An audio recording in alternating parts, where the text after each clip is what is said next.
Hello, and welcome to another in our series of DTP podcasts where we chat to our clients about the social housing sector. I'm DTP Director Angela Lomax, and I'm joined today by Abdul Ravat, who recently retired as Vice Chair of Manningham Housing Association in Bradford. Abdul has spent his career in different roles in the sector, and we worked together at the Housing Corporation a long time ago. And I do remember having something to do with repair of a cricket bat, I think, Abdul, which I know is one of your other loves. And Abdul's worked with DTP on various projects. Hello, Abdul. Hi, Angela, and thank you for inviting me. I think we met before then at Oldham Council. Probably true, but let's not give our ages away, hey, Abdul?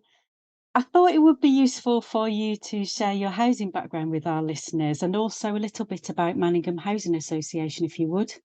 Yeah, sure. You said about age, but I am going to have to give my age away. So I think I've been in the sector now for over 30 years.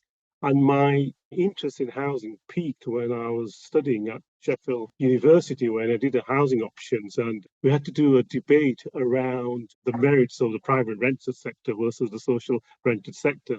And then we also did a piece of work with an estate where they had some estate action money. And it was the last throes of the Thatcher government about local authorities trying to build.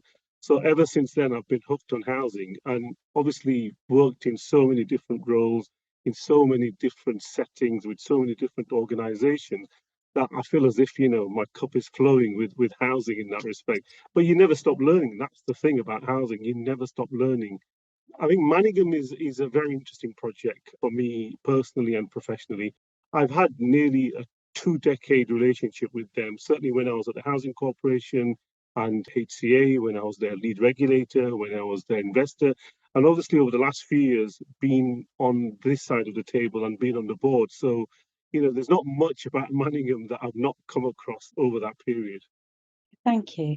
Yeah, I think I'd join you in the over 30-year club, Abdul. So, yeah. Now, you joined the board of Manningham in 2016, and it's fair to say it was a pretty difficult time for the organisation. What was the situation? So at my first board away weekend, we were told that our current chief executive had left the organization. We were told that the regulator had undertaken an IDA and that the outcome of that wouldn't be great. And frankly, all the wheels were falling off of the whole truck. So I thought, great, if I wanted a challenge, here's one that I was probably not thinking about that. So what we had to do in those early days is to understand the severity of our position, both with the regulator and more particularly, I think, with our residents and external stakeholders. So that took a bit of time in terms of just assessing the damage and where we were. Thereafter, we had to make some decisions about what we needed to do next and think about those logically. So one of the early decisions that we had to take was we need someone to man the ship, So we brought in an interim CEO, Alison, and we had to make some changes to the senior management team and to the board itself. Now, those were difficult times, and you can imagine the media frenzy around the place. But also, I think for me, it was an issue that here we go again, another small and BNME housing association running in trouble, and will it survive? So for me, that was the biggest challenge. And just for our listeners, just talk me through. You've said a little bit about the actions that you had to take, but in terms of bringing Manningham back to a point where the regulator deemed the organisation and the board, of course, deemed the organisation to be compliant, talk me a little bit through the actions that you needed to do in order to support the association. So I think we had a frank conversation with some of the sort of core people in the organization. We knew once Alison had come to the fray that she would up the pace, certainly with the regulator. So one of the things that we did is we met regularly with the regulator and understand the totality of their concerns. We then also had to calm our lenders, particularly THFC, who are our biggest stakeholder in that respect, and as well as the local authority and our tenant base. So we took the decision that we need to strengthen the board. We had to make some appointments who would help steer us in this current impasse we were at. We also had to develop a robust action plan that was creditworthy as far as the regulator were concerned, because their initial reaction was that, have you got the capacity and have you got the capability of turning things around and retaining your independence? Now, that wasn't an easy process because from G1 we became G3, and then soon after from V3 we went to V2.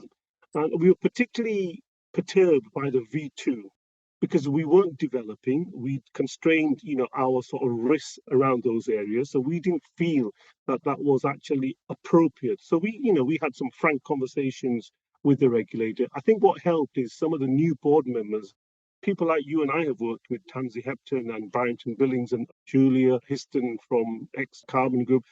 That gave the regulator some confidence about the strategy and the roadmap that we had got. In due course, then we made some strategic appointments to the senior management team with a new CEO, with a new finance director. And once we got over that first 6 months, we could track the action plan and monitor that effectively and brought in support and assistance where needed to support the board and the executive towards demonstrating to the regulator that we had an independent future and that you need to give us a bit of time. That's good to hear, and I'm glad that it was a positive story, Abdul. So I suppose as part of that, my colleague Sarah Jackson recently worked with Manningham to support the non-executive appraisal process. What's been your experience of how appraisal supports effective governance? I think it's absolutely essential part of demonstrating good governance. What the appraisal process does is that it tallies up the skills on the board, it looks at the skills appraisals that we have, and it considers each individual in terms of how they are performing themselves and how they then knit into the wider understanding and the skill set that the board needs. I think what the skills exercise did and working with Sarah was a real joy because she brought a lot of discipline into the process. And also, I think for me personally, by introducing payment to board members, there is a different relationship between board members and the organization. It's got to be a much more of a professional relationship. You could argue about how much payment or what have you, but I think it's helped that understanding and expectations around professionalism, around the fact that you have to be prepared, when you come to a board meeting. You can't just turn up to a board meeting, and there's an element of collective decision making alongside that. So for me personally, I've really welcomed my role as a board member in terms of what I bring to the wider organization. I've also actually understood that where I may be strong on areas, others might not be. So it's given me the opportunity to have one-to-one conversations with some of my other board members and share some of my knowledge and expertise to help them along the journey. And certainly, since I was vice chair, in terms of appraising the chair and the CEO, that sort of framework has been really useful to make sure that the achievements and the performance against the corporate plans are clearly understood by all parties. That's really good to hear. So I suppose in summary then, what lessons do you think housing associations could learn from Manningham's experience?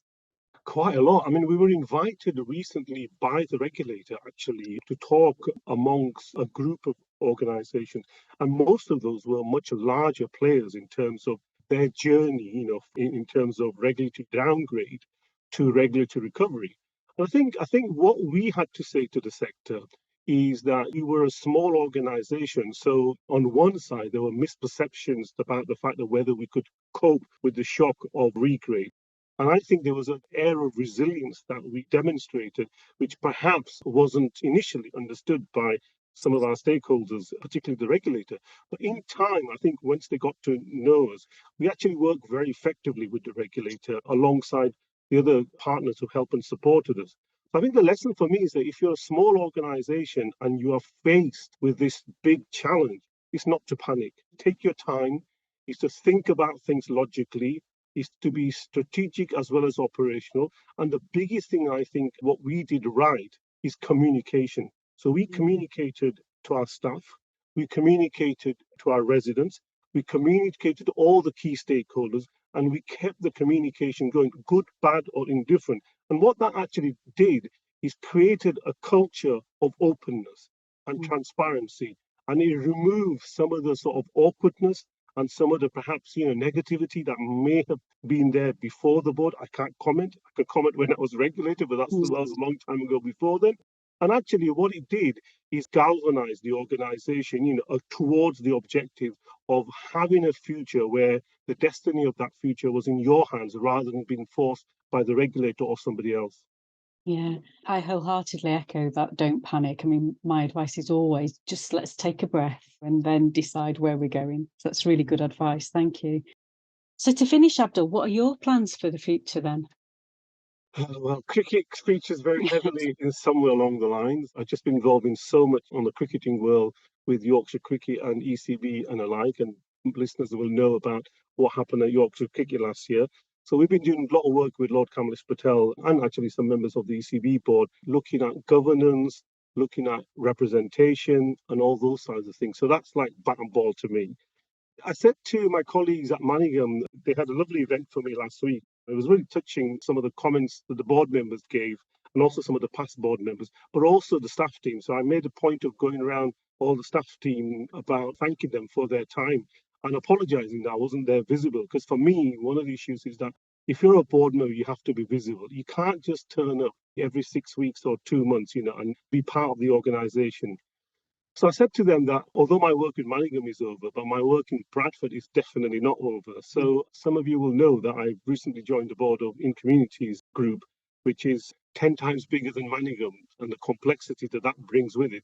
I'm really looking forward to hopefully providing some input there in terms of some of the challenges that it's got at the moment, but also actually realize some of the real potential and opportunities that it has that we need to show and deliver upon. Because at the moment, I think housing association as anchor-based organisation are needed more than ever if we're going to come out of all the crises that we've got at the moment. Yeah, that's great insight. And thanks for sharing that, Abdul. And thanks also to our listeners. Watch out for our future podcasts. Details can be found on our social media channels.